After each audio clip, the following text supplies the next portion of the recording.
আসসালামু আলাইকুম। ভালো আছেন সবাই?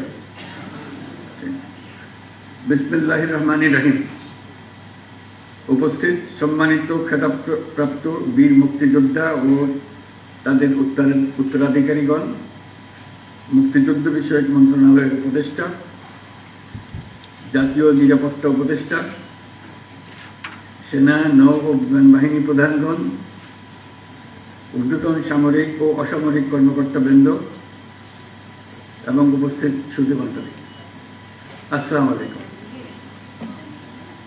1971 সালের এই দিনে আমাদের সশস্ত্র বাহিনীর অকুতোভয় সদস্যবৃন্দ এবং বাংলাদেশের আপামর জনসাধারণ সম্মিলিতভাবে দখলদার বাহিনীর বিরুদ্ধে সমন্বিত অভিযান সূচনা করে। সেই ঐতিহাসিক অভিযানের ফলে আমাদের বিজয় ত্বরান্বিত হয় এবং সৈনিক জনতার অভূতপূর্ব আত্মত্যাগের ফলশ্রুতিতে আমরা স্বাধীন ও সার্বভৌম বাংলাদেশ অর্জন করি। আমি আজ গভীর শ্রদ্ধার সাথে স্মরণ করছি স্বাধীনতা যুদ্ধে শাহাদত বরণকারী সকল বীর শহীদদের এবং মহান আল্লাহর দরবারে তাদের বিদেহী আত্মার মাগফিরাত কামনা করছি। আমি সকল বীর মুক্তিযোদ্ধা পরিবারের সদস্য এবং সম্মানিত যুদ্ধাহত বীর মুক্তিযোদ্ধাগণের প্রতি আন্তরিক শ্রদ্ধা জ্ঞাপন করছি। তাদের পরিবারের অনেকে আজকে উপস্থিত আছেন, তাদেরকে আবারও সালাম জানাচ্ছি। একই সাথে আমি গভীর শ্রদ্ধার সাথে স্মরণ করছি জুলাই শহীদদের। সশস্ত্র বাহিনী বিভাগের এই আয়োজনে যে সকল খেতাবপ্রাপ্ত বীর মুক্তিযোদ্ধা ও তাদের উত্তরাধিকারীগণ উপস্থিত আছেন, তাদের জন্য রইল আমার বিনীত শ্রদ্ধা। মুক্তিযুদ্ধ বাংলাদেশের ইতিহাসের সর্বকালের সর্বশ্রেষ্ঠ ঘটনা, যার ফলে পৃথিবীর মানচিত্রে বাংলাদেশ একটি স্বাধীন সার্বভৌম রাষ্ট্র হিসেবে প্রতিষ্ঠা ও পরিচিতি লাভ করেছে। দেশ স্বাধীন করার মহান ব্রত নিয়ে 71-এর 25শে মার্চ রাত থেকে বাঙালি সেনারা সেনানিবাস ত্যাগ করে সশস্ত্র যুদ্ধে ঝাঁপিয়ে পড়েন। একই সাথে এই দেশের কৃষক, শ্রমিক, ছাত্র জনতা, সাধারণ মানুষ সকলের যা কিছু আছে তাই নিয়ে যুদ্ধে অংশ নেওয়ার জন্য এই যুদ্ধে একটি জনযুদ্ধে রূপান্তরিত হয়। মহান মুক্তিযুদ্ধকে সাংগঠনিক রূপ দেওয়ার জন্য এক পর্যায়ে যুদ্ধরত সকল বাহিনীকে বাংলাদেশ ফোর্সেস নামে সংগঠিত করা হয় এবং সমগ্র বাংলাদেশকে 11টি সেক্টরে ভাগ করে সাহসিকতার সঙ্গে যুদ্ধ পরিচালিত হয়।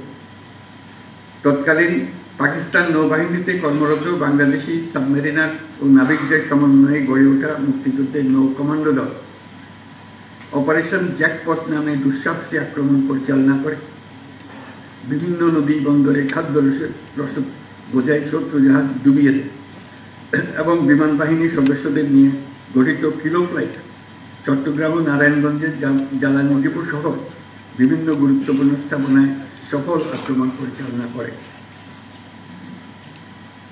এইসব দুঃসাহসী অভিযান আমাদের মুক্তিযুদ্ধের ইতিহাসে চিরকাল পরম উজ্জ্বলতায় উদ্ভাসিত থাকবে। মহান মুক্তিযুদ্ধে সশস্ত্র বাহিনীর অবদানকে সাধারণ মানুষের আত্মত্যাগের সঙ্গে একীভূত করার উদ্দেশ্যে প্রতি বছর 21শে নভেম্বর পালিত হয় সশস্ত্র বাহিনী দিবস। আজকে সেই দিন। এই দিনে খেতাবপ্রাপ্ত বীর মুক্তিযোদ্ধা ও তাদের উত্তরাধিকারীদের সান্নিধ্যে আসার সুযোগ পেয়ে আমরা সকলে অনুপ্রাণিত। মহান মুক্তিযুদ্ধে বীরত্বপূর্ণ অবদানের স্বীকৃতিস্বরূপ বীর মুক্তিযোদ্ধাদের কল্যাণে বিভিন্ন কার্যক্রম পরিচালিত হচ্ছে। ভবিষ্যতেও এই ধারা অব্যাহত থাকবে বলে আমি আশাবাদী। সময়ের আবর্তে অধিকাংশ বীর মুক্তিযোদ্ধা আজ বয়সের ভারে ভারাক্রান্ত। দেশের বিভিন্ন স্থানে ছড়িয়ে থাকা বীর মুক্তিযোদ্ধাদের আনুষ্ঠানিকভাবে সম্মান জানানোর জন্য সশস্ত্র বাহিনী বিভাগ, সেনা, নৌ, বিমান বাহিনী প্রতি বছর সশস্ত্র বাহিনী দিবস উদযাপনকালে যে উদ্যোগ নিচ্ছে তা নিঃসন্দেহে প্রশংসনীয়। এই জন্য আমি তাদেরকে আন্তরিক ধন্যবাদ দিচ্ছি। বৈষম্যহীন, শোষণহীন, কল্যাণময় এবং মুক্ত রাষ্ট্রের জন্য যে স্বপ্ন নিয়ে মুক্তিযোদ্ধারা দেশ স্বাধীন করেছিলেন, আমরা তাদের সেই স্বপ্ন পূরণে অঙ্গীকারবদ্ধ। আমরা এখন থেকেই বাংলাদেশকে এমনভাবে গড়তে চাই যেন দেশের জনগণের সকল ক্ষমতার উৎস হয়। বাংলাদেশ যেন বিশ্বের দরবারে একটা মানবিক ও কল্যাণকর রাষ্ট্র হিসেবে সমাদৃত হয়। প্রযুক্তি, অর্থনীতি ও সামাজিক উন্নয়নের ক্ষেত্রে উন্নত বিশ্বের সাথে তাল মিলিয়ে আমাদের এগিয়ে যেতে হবে। সেই লক্ষ্যে আমাদের তরুণ সমাজ যেন সম্পদের সীমাবদ্ধতা থাকা সত্ত্বেও মেধার ভিত্তিতে নিজ নিজ সৃজনশীলতার বিকাশ ঘটিয়ে দেশ গঠনে অবদান রাখতে পারে, আমাদের সেই পরিবেশ নিশ্চিত করতে হবে। জুলাই 2024-এ নতুন বাংলাদেশ গড়ার যে সুযোগ ছাত্র জনতার সাহস ও আত্মত্যাগের বিনিময়ে আমরা অর্জন করেছি, সেটাকে কাজে লাগিয়ে আমাদের সুন্দর সমৃদ্ধশালী ভবিষ্যৎ গড়তে হবে। বীর মুক্তিযোদ্ধা, শহীদ, আহত এবং জীবিত ছাত্র জনতার কাছে আমরা প্রতিজ্ঞাবদ্ধ থাকতে চাই যেন তাদের দেওয়া সুযোগ কাজে লাগিয়ে আমরা বাংলাদেশকে পৃথিবীর সামনে গণতান্ত্রিক উত্তরণের একটি দৃষ্টান্ত হিসেবে উপস্থাপন করতে পারি।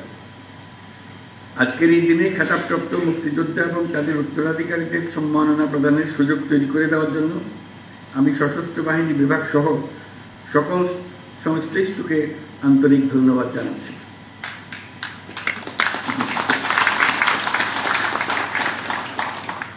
পরিশেষে আমি সকল বীর মুক্তিযোদ্ধা এবং তাদের পরিবারবর্গ সহ সমগ্র দেশবাসীর সুখ, শান্তি ও সার্বিক মঙ্গল কামনা করছি। মহান আল্লাহ আমাদের সহায় হন। ধন্যবাদ। খুদা হাফেজ।